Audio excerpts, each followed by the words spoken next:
Hello everyone, আজ আবার আমার একটা নতুন ব্লগে আপনাদের সকলকে স্বাগত জানাই। আমার কিছু পরিচিত এবং বন্ধু-বান্ধবদের তরফ থেকে রিকোয়েস্ট এসেছিল যে সেপ্টেম্বরে 2023-এ আমরা যে বাড়িটায় শিফট করে চলে এসেছিলাম, তো সেই বাড়িটার নিয়ে আমি ওদেরকে কোনো ভিডিও বা রুম ট্যুর করে দেখাইনি। তো ওরা বারবার আমাকে বলেছিল, "তুই কিরকম করে সাজিয়েছিস ঘরদোর, আমাদেরকে একটু শেয়ার কর, একটু দেখা।" তো আজকে আমি সেই ভিডিও নিয়েই চলে এসেছি। তো এটা আমাদের হল, যেখানে আমরা বসে টিভি দেখি আর ডিনার করি। আর এছাড়া আমার মেয়ে সারাক্ষণ খেলাধুলা করে, ছুটোছুটি করে। এই যে দেখছেন, এই মাইক্রোওভেন এপাশে রেখেছি সিঁড়ির নিচে, কোথাও রাখবার জায়গা পাইনি, কি করব বলুন। আর চারপাশে দেখতেই পাচ্ছেন আমার কারিগরি। আর এই দেখুন, এইখান থেকে সিঁড়ি, যেটা দিয়ে আমরা এখন যাব দোতলায়।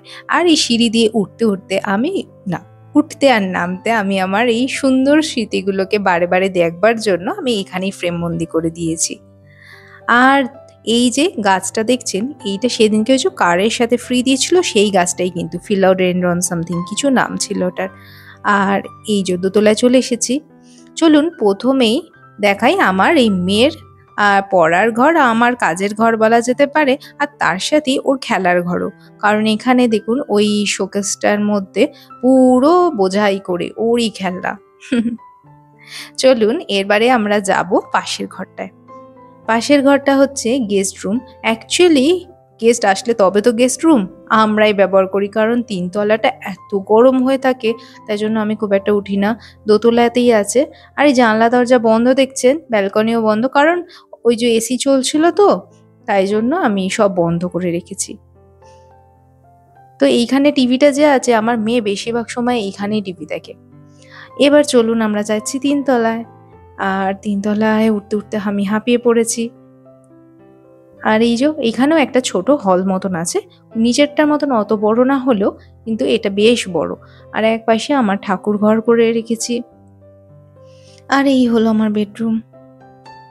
বেডরুম থেকে এই ভিউটা কিন্তু আমার দারুণ লাগে। এখানে বড় বড় 3টে জানলা আছে, আর এই বিছানায় শুয়ে শুয়েই আমি কিন্তু এই ভিউটা দেখতে পাই। তো এই ঘরে বিশেষ কিছু রাখিনি, জাস্ট বেড আছে আর ড্রেসিং টেবিল একটা আর ওয়ার্ড্রপ। এই ওয়ার্ড্রপের আবার একটা গল্প আছে। নিচে যে দেখলেন ওয়ার্ড্রপটা, এইটা কিন্তু তিনতলায় আসবার কথা ছিল, আর এই ওয়ার্ড্রপটা দোতলায়। কিন্তু এইটা তিনতলায় চলে আসবার পর আর কেউ নিচে কষ্ট করে নামানোর সাহসটা দেখায়নি। আর এখন হয়ে গেছে সন্ধ্যাবেলা। তো আমার বাড়ির ঘরটা সন্ধ্যাবেলা কেমন লাগে সেটাও আপনাদের সাথে একটু শেয়ার করে নিই। আর তার সাথেই আপনাদেরকে একটু বলে রাখি যে কোন দিকে বাথরুম আছে, কোনটা কোথায় ব্যালকনি আছে, সেই ভিডিও কিন্তু আমি অনেক আগে আপলোড করেছিলাম, যখন আমরা এই বাড়িটা দেখতে এসেছিলাম। আমি ডেসক্রিপশানে সেই ভিডিওটার লিঙ্কটা শেয়ার করে দেব, আপনারা প্লিজ ওইখানে গিয়ে একটু চেক আউট করে নেবেন। আমি নতুন করে আর ওইসব বলে ভিডিওটাকে বাড়াচ্ছি না, আমি শুধু দেখাচ্ছি আমি সুন্দর করে কিভাবে ঘরদোর একটু সাজিয়ে গুছিয়ে নিয়েছি। তো সেটাই দেখানোর জন্য আজকে আমি এই ভিডিওটা করেছি। আবার আমি দোতলায় চলে এসেছি। এই দেখুন, সেই ওয়ারড্রোবটা দেখেই বুঝতে পারছেন ওটা একদম থিম, মানে সব আসবাবপত্রের থিম অনুযায়ী ওটা একদম সুইটেবল ছিল আমার 3 তলার বেডরুমের জন্য। এই দেখুন, আমার মেয়ে এখানে ওর বিশেষ কারিগরি দেখাচ্ছে, ড্রয়িং করছে। প্রচণ্ড গরম। আর এই পাশে দেখেছেন মসকিউটো নেট লাগানো আছে, কারণ কখনো সখনো সন্ধ্যের দিকে আমি এপাশে দক্ষিণ দিক, তো তার জানলাটা খুলি, খুব সুন্দর হাওয়া দেয়, আর সেই জন্য আমি তখন নেটটা ইউজ করি। আবার আমি নিচে চলে এসেছি এখন যেহেতু সন্ধ্যাবেলা। আর এই হলো আমার রান্নাঘর, আর একবার আমি দেখিয়ে দিলাম।